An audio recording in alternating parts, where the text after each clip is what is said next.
La rue, c'est l'espace public, c'est les endroits où on se rencontre, on va faire des courses, on est au marché, on fait des découvertes, la curiosité est toujours mise en éveil.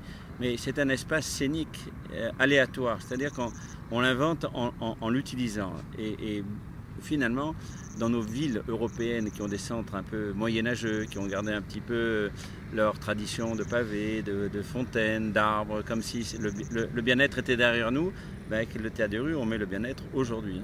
Oui. Mais en même temps un bien-être intelligent, c'est-à-dire qu'il y a toujours des choses qui sont dites, ce n'est pas de la distraction, c'est aussi de l'échange et des idées. Beaucoup de gens de théâtre et de plasticiens, de musiciens savent qu'à un moment de leur vie, des chorégraphes investissent beaucoup de villes. C'est là qu'il y a un vrai public, c'est là qu'il y a aussi une surprise et c'est là qu'on alimente une matière de société, de civilisation, et que la civilisation qui ne retrouve pas ses marques de la vie en société, de les valeurs, de cet échange nécessaire pour toujours imaginer. Et c'est là qu'on trouve un espace d'imagination comme l'école buissonnière. Lorsqu'on ne va pas à l'école, on fait l'école en dehors. Et la rue, l'espace public, les recoins de la ville sont des lieux de création. Et de liberté peut-être. Ben, la création, c'est l'outil de la liberté. Je pense qu'un comédien, il impose son jeu, même s'il est conduit par un metteur en scène. Sa liberté, c'est de créer son personnage, de le recréer, de le réinventer. Bah, je ne sais pas quoi ajouter. C'est tellement vrai. C'est tellement vrai. C'est tellement vrai. Vous avez déjà joué dans la rue, enfin dans un théâtre de rue, vous. On va peut-être décliner un petit peu votre parcours en tant qu'acteur. Vous avez déjà été primé en tant qu'acteur ici, même au FESPACO, lors du Bon, c'est-à-dire. pièce d'identité. Oui, bon, c'est-à-dire c'est le film qui a été Oui, primé. oui, oui, mais avec tous les acteurs, Bien ne sûr, faites pas le modeste. Ouais, non, bah, moi, le cinéma ou le théâtre, ce n'est pas devant la caméra ou bien sur la scène, c'est au-delà de ça aussi, c'est aussi dans les coulisses. Je vis toute l'histoire dans laquelle je suis impliqué, souvent même beaucoup plus dans les coulisses que sur scène. Ouais. Donc je suis un peu en démonstration parce qu'il y a un public. Parce qu'on a un côté un peu narcissique, on aime bien, on regarde un peu comme ça. Alors on en fait un peu de trop, au risque de surjouer même. Attention parce que là je vais peut-être vous taquiner. J'ai entendu dire que vous étiez le premier humoriste africain installé en Belgique. Est-ce que c'est vrai ça? Ça. Est-ce que c'est vrai ça? Comment est-ce qu'on peut savoir qu'il y a un premier humoriste africain voilà, installé dans une ville européenne? Je vais vous confier une chose que j'ai découverte il n'y a pas longtemps. On parle de cinéma, c'est vrai, on en parle beaucoup maintenant parce qu'il y a aussi des possibilités de se faire voir comme ce festival, le FESPACO. Mais moi j'ai découvert un film qui a été tourné en 1965 en Belgique, à Bruxelles. C'était en noir et blanc avec des Congolais. J'aimerais bien que les gens puissent avoir la possibilité de voir ce film-là. Comment il s'intitule? C'était magnifique. Il s'intitule comment ce film? J'ai oublié le titre, mais il y a Crocodile là-dedans. Ce n'est pas Dundee, mais... Ben, Crocodile, vous savez qu'il y a des caïmans dans cette eau là derrière nous? Apparemment, je crois qu'ils nous écoutent assez calmement parce qu'ils sont assez sages.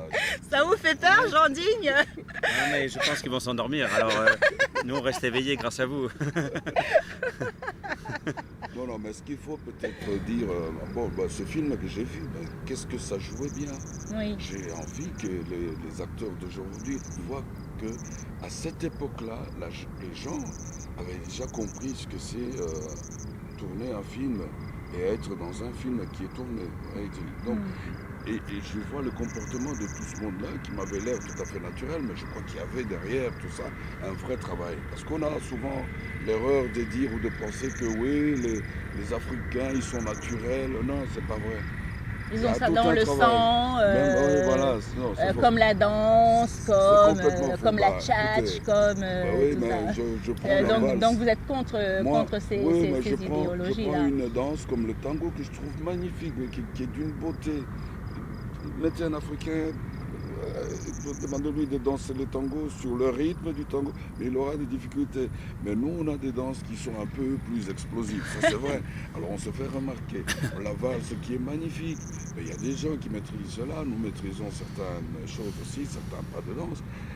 Donc je ne suis pas tellement d'accord avec ça, parce que c'est une excuse pour nous mettre dans Une un petit étiquette. coin, voilà, dire que bah, on est bon pour ça et non. C'est ce que vous Il y a- pensez, il y a tout Jean-Digne? un travail, il y a tout un travail. Moi, je crois qu'on peut être bon si on a envie d'être bon. On peut apprendre des choses qu'on ne sait Bien pas. sûr. Je vois le cirque, les grandes traditions du cirque, c'est souvent aujourd'hui des gens qui ne sont pas nés de ces familles. Je parle des grandes familles Fratellini, des grandes traditions, et qui inventent parce qu'ils ont besoin de cet art. Et je pense que la danse africaine, avec les facilités que l'on sait, les facilités, l'acrobatie, l'élégance, et puis la culture qui vient de loin, c'est une danse peut-être qu'on peut apprendre, mais il y a beaucoup d'ancêtres derrière soi. Au Cambodge, quand les écoles se sont arrêtées à l'époque khmer, les gosses ont redémarré quasi sans enseignants, ils avaient disparu, et ils ont réinventé la danse khmer de façon magnifique. Donc il y a une mémoire. Il y a une mémoire biologique sur ce que nous ont légué les ancêtres en matière artistique. Mais après, la mémoire, on en fait ce qu'on en veut, ou ce qu'on en peut. Et on peut réinventer beaucoup à partir d'une mémoire. Moi, je crois beaucoup, citer les images des années 60, mais c'est la mémoire. Et quand vous voyez cette mémoire, vous avez envie d'inventer quelque chose de nouveau. Parce que cette mémoire vous donne les esprits qui ont présidé à ce qu'on est aujourd'hui. Et moi, je vois les archives. J'anime un musée qui s'appelle le musée de Montparnasse. Justement, c'est une époque des années 20 où la mémoire que nous avons, d'abord, on la fantasme. C'est plus la réalité. Mais par contre, d'avoir des moments forts dans son passé, où des créateurs, des gens de cultures très différentes se sont rencontrés, qui venaient du monde noir, du monde de l'Europe, de l'Asie. Tout d'un coup, c'est ça, comme les grands mythes, l'Andalousie, les grands mythes, Alexandrie, qui nous permettent de dire qu'on vient de quelque part et qu'on a quelque part de nouveau à faire. Oui, mais moi je voudrais quand même revenir à la question. Oui, c'est Je n'ai ça. pas, je n'ai pas la connaissance et le vocabulaire de mon ami en face, mais je voudrais dire ceci. Ce n'est pas vrai que je suis le premier humoriste. Je Ouais. voulais Ouais. dire que par là qu'on ne sait et vous C'est avez une étiquette qu'on vous a raison, posée. de le soulever. On ne sait pas, il y en avait peut-être d'autres, comme j'ai vu d'autres acteurs qui ont joué dans un très beau film en 1976. C'est ce que je voulais dire.